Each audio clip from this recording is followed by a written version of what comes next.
Hello, everyone. It's nice to have you, Katarina. Welcome to the show. Thanks for having me. Awesome. So, we're going to dive deeper into communities specifically. That's something that you do a lot at UserList. So, the first question is what does content promotion mean to you? And also, what's your take on the balance between content creation and content promotion?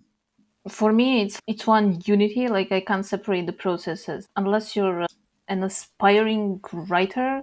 Just creating content for the sake of creation really doesn't make much sense. So for me, content promotion is just the extension of the whole content creation process. And because if you don't really put out the content out there, there's really not much going on once you hit publish. So we see a lot of companies that come to us for link building because essentially they are in the situation that I call the content graveyard. It's basically, all of their content is just sitting on like page two and lower of Google. So not really bringing in traffic, not doing much for the business. So is the promotion something that you guys at UserList take into account when you go about creating the content? Yes, it's integrated in our process. Like once we have the content go live, once we hit publish, there's a whole checklist of things we go through because we do create it. There's one that's one of the reasons I really liked UserList when I was initially interviewing with them. They are creating content for the user's sake. Like the putting out the knowledge is the primary focus. So once we have the knowledge written down and published somewhere, yes, definitely the entire process after that is focused on distributing the content as far as possible. Awesome. So yeah, it's definitely part of your to-do list straight after you hit publish. Definitely curious to dive maybe deeper into what the checklist look like as well. Part of your job is to leverage community specifically to be able to distribute your content. So what kind of communities do you guys target and what makes these community a good place for you to distribute the content? Because we are the email automation platform, we do leverage communities where email marketers are, but also SaaS related communities, product led growth related communities. And also, we have an interesting thing going with a couple of content marketing communities. I guess some content marketers eventually do end up in the email automation part of the process at some point, and they do have questions. So we've had nice responses there as well. But it's not our primary focus. So can you make any names? Can you name any of these communities that our listeners can maybe dive into as well? For email marketing specifically, Email Geeks definitely on Slack, Women of Email, who are both part of the Email Geeks community and are also on Facebook. Product-led growth, Product Marketing Alliance is great. Also, Future of SaaS, Product-led Stack also by Userflow. They're also great. And Pocus, that was an interesting discovery a few months ago. They're like product-led sales, but they're like very well moderated, like really amazing team behind them. And they're good both in for us they're valuable in terms of distribution as well, but also in terms of like really having a community of professionals you can ask for feedback, for discussions. Like they have great brainstorming sessions on different topics, so it's been really a cool experience joining there. Cool. So are these mostly free communities or is there any paid kind of membership as well? Mainly free communities. I think I'm part of one or two paid communities, but everything else I do just leverage the free ones. And how do you guys go about identifying these communities? Like, what's your process and what it is that makes these communities specifically great besides maybe the audience and the people that are in there?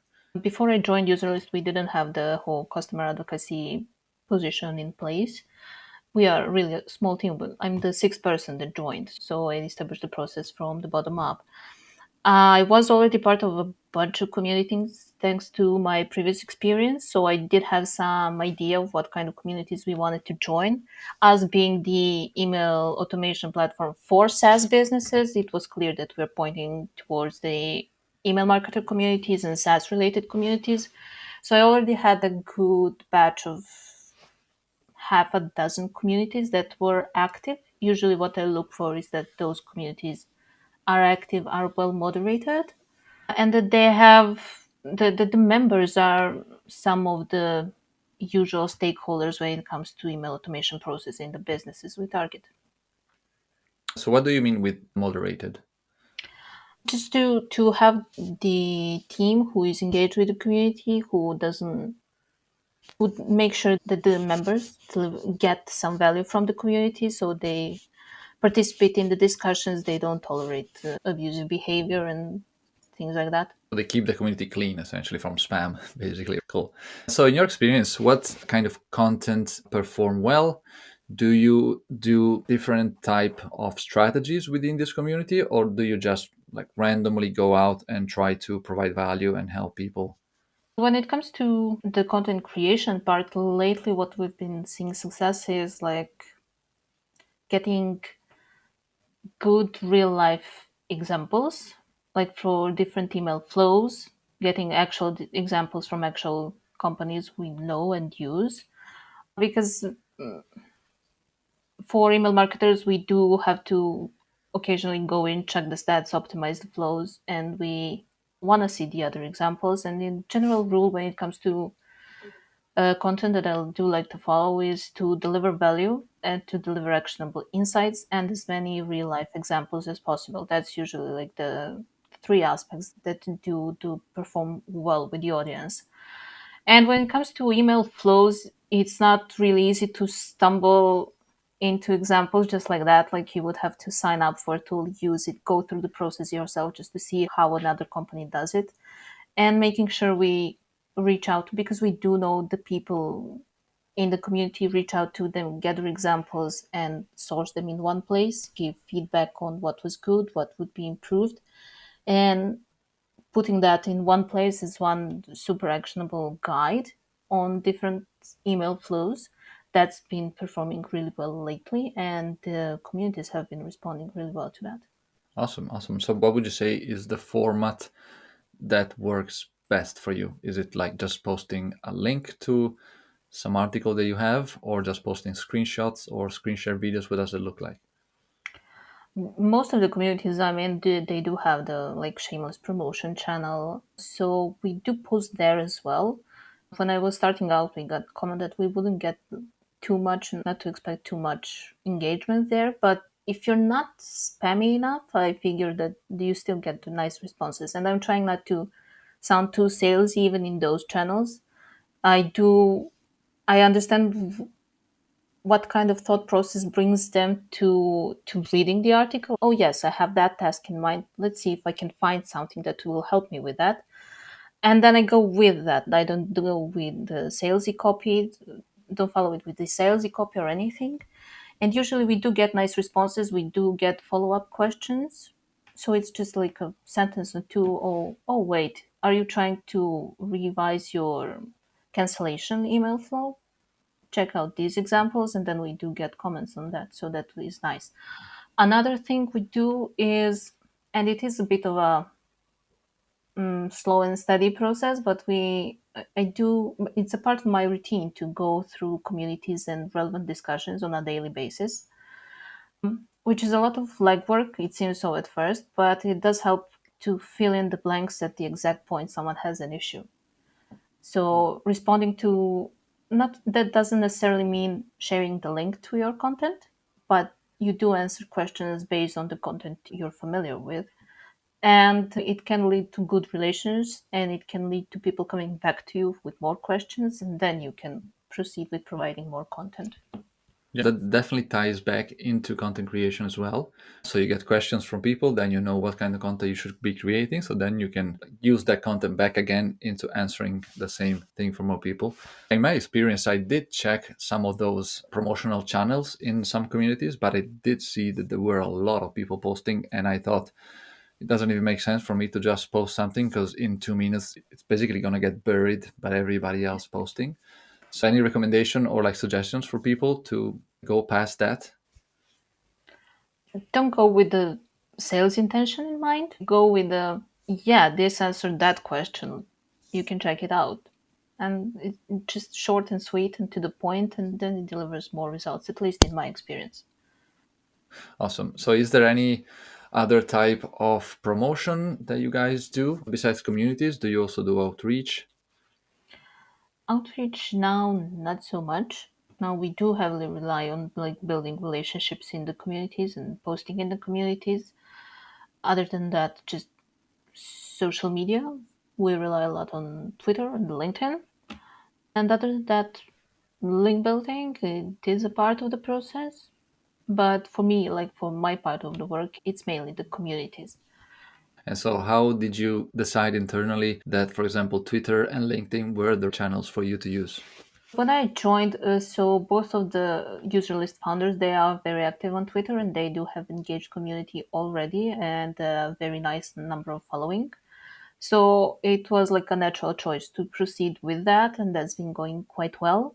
When it comes to LinkedIn, I do have a decent following there, and the general feedback we've been getting from discussions with other professionals is that it's worth making an effort to post regularly there and be active there. And so far, at least when I check the traffic, check the referrals, LinkedIn is one of the top sources. Yeah, so I'm seeing that in my experience as well. It seems like Twitter is been declining in terms of engagement and LinkedIn is going up. I guess people is starting to move to LinkedIn from Twitter after essentially spamming it for the last 2 years with threads of all sorts of things. You've had some experience as well, I read in your short bio, as an editor for some tech publications.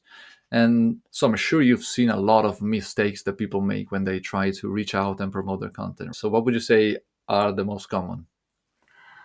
Oh, good question. Especially, so I was an editor at HackerNoon, which is a tech publication, and primarily the writers are developers.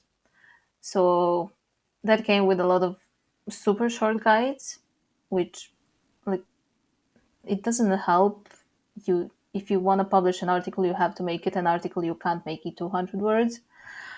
Also, some grammar used to be an issue a lot, formatting used to be an issue a lot there, and also overly promotional. Like, I do understand the need for promotion, but you are writing for readers who are looking for answers, not for ads. So you have to keep that in mind. It's all to pitch your product, but you have to go with the solution first, pitching later when you're writing content.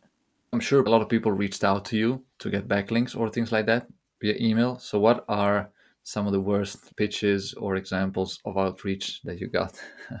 Oh, of course, there's always the essentials, not having the name, not having the blog name, the wrong URL. Still do those. Yeah.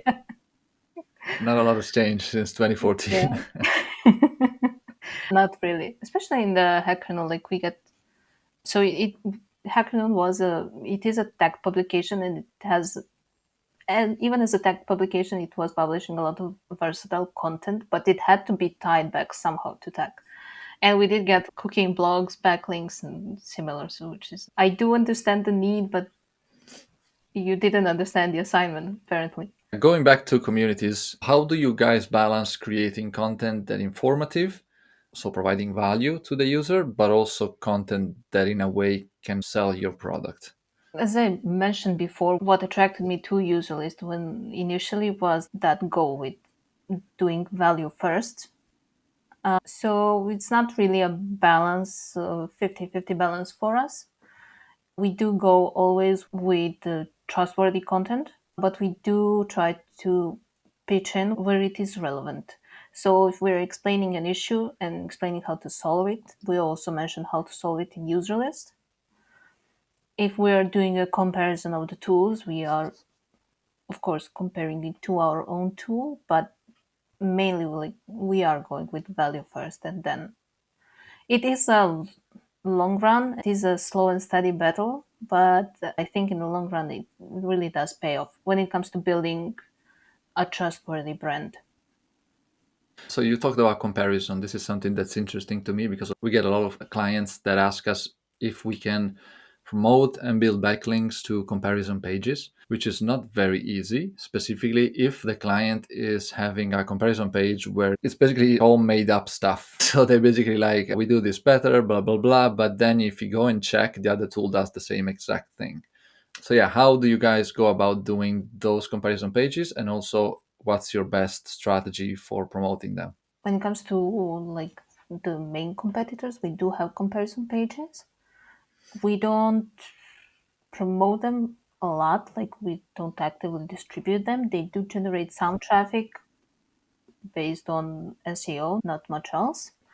But there are a couple of articles that we did for the sake of SEO, where we did, but we tried to be as truthful as possible, because when it comes to our comparisons and our competitors and our positioning, we do have a distinctive advantage of being a very good solution for SaaS businesses, B2B SaaS businesses in particular. So we do try to lead with that and not hide other people's advantages, because we do have our positioning in place and it's been working quite well. We are aiming to promote ourselves in that area, and the other competitors are doing other things as well. So we're just trying to define ourselves within that vertical. Yeah, so for us, it's very important. One of the first things they ask to clients is like, what's your USP, your unique selling proposition? Because I really think that if you're a SaaS that does something similar to someone else, you definitely should have something better they do or different than some other people, because otherwise it doesn't really make sense for you to exist. And then it gets really difficult to promote content, build backlinks, and do all sorts of things when you're exactly the copy of someone else.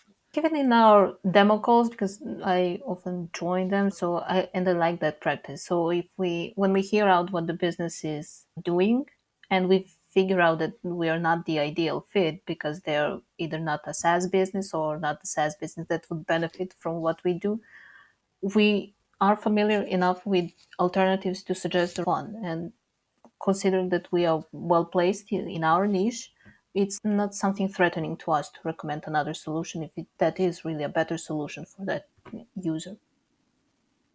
Yeah, it definitely makes sense. It's also something that we do as a link building or the promotion agency. If we get clients that don't have the content ready for us to promote, then we simply send them to content strategy agency. It always helps to provide value, show people that you actually care, so that then maybe in the future, once the situation changes, they can come back to you and revisit your solution.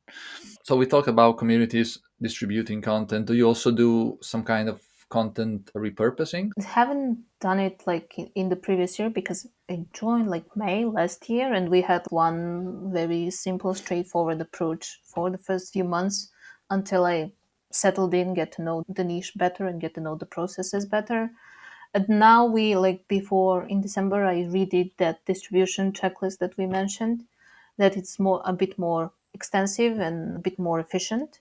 And now the current goal is creating, we do some repurposing, like on very basic things. And now I'm trying to create a workflow that will help me automate things more and take more advantage of that, especially when it comes to our podcast episodes, because they're chunk full of value.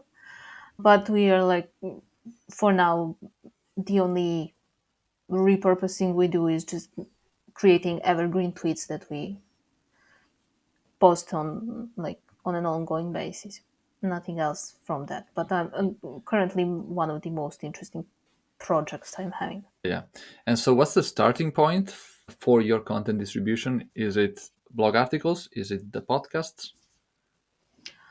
We do podcast episodes every other week, and we do articles every other week as well. So it's, but with the articles, some, like I do have, based on the content, I do have different, I assign them different values, and then I assign them different processes based on the value I see from them. And then we have different processes. But all podcasters are like high value, because they're definitely a source of knowledge.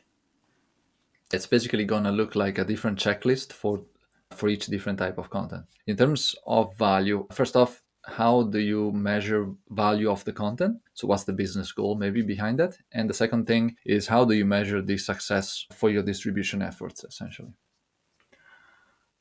When it comes to assigning value, usually like the medium value ones are those that are purely SEO driven. Like if there's a keyword that really suits us, but it's like it's an email automation niche, it's really hard to make it super exciting. We are aware of that.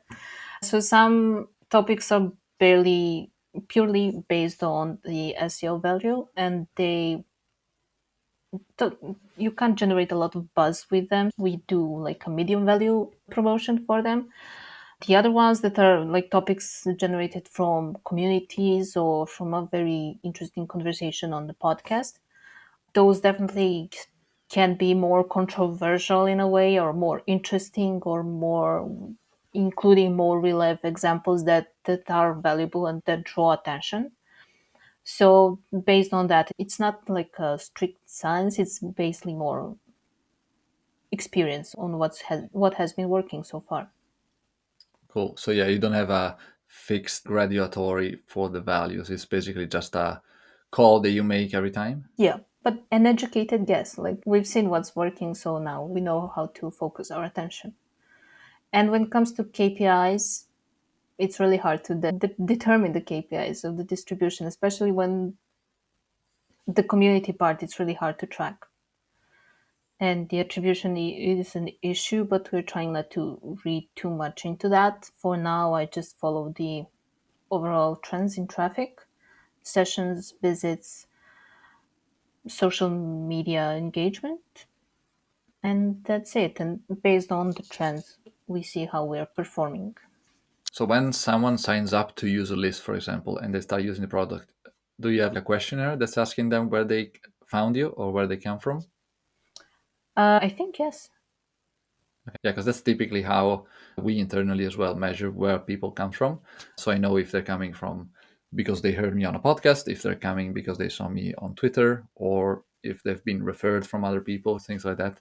So we typically use that internally for the agency to measure the sources, and that's been pretty helpful for us to know where we should be doubling down, essentially. Yeah, not sure if it's currently productized when people do sign up without the demo. I know that for demo, definitely we do ask. And it was a very nice experience few months after me joining to notice more and more responses being communities and social networks and discussions on Twitter. That was a really nice switch in responses. Yeah, so I definitely believe that also those people that come from communities also might be people that stay with you for the longer term as well, because they appreciate the value of the tool and what you provide. They appreciate that you already provided value first thing. So I'm guessing that this all leads to a better relationship as well with your customers. The good thing about our niche that is once you do determine the a new tool for email automation, generally the stickiness is quite good. But yes, the customer experience, the relations, the helpfulness does help get more better feedback in the long run. And you turn them into advocates eventually. Have you ever had a promotion kind of effort or a post that you did that literally bombed with zero people, zero comments, zero engagement? And how do you handle when that happens? Don't really think so. But in general, like in B2B SaaS, you don't expect a lot. You can't expect as much virality, yes. So on socials, yes, the results are already, you know what to expect. So, like, really to go, I don't really think we have an example of when that happened. Yeah, so Yeah. basically, like keeping in mind the expectations and what the Yeah. benchmark and the numbers look like Yeah. for the typical post. So, what are some of your favorite tools, if there's anything that you use to manage some of these postings or things that you do to distribute your content? I was thinking about that question earlier. We do use Buffer for social posting. For communities, I did try a couple of tools for screening the discussions. Didn't stick with anything, so it's mainly just me now knowing which communities are more active and which communities I can rely on more at this point. But it did take some trial and error to figure out what is worth checking every day, what is worth checking weekly.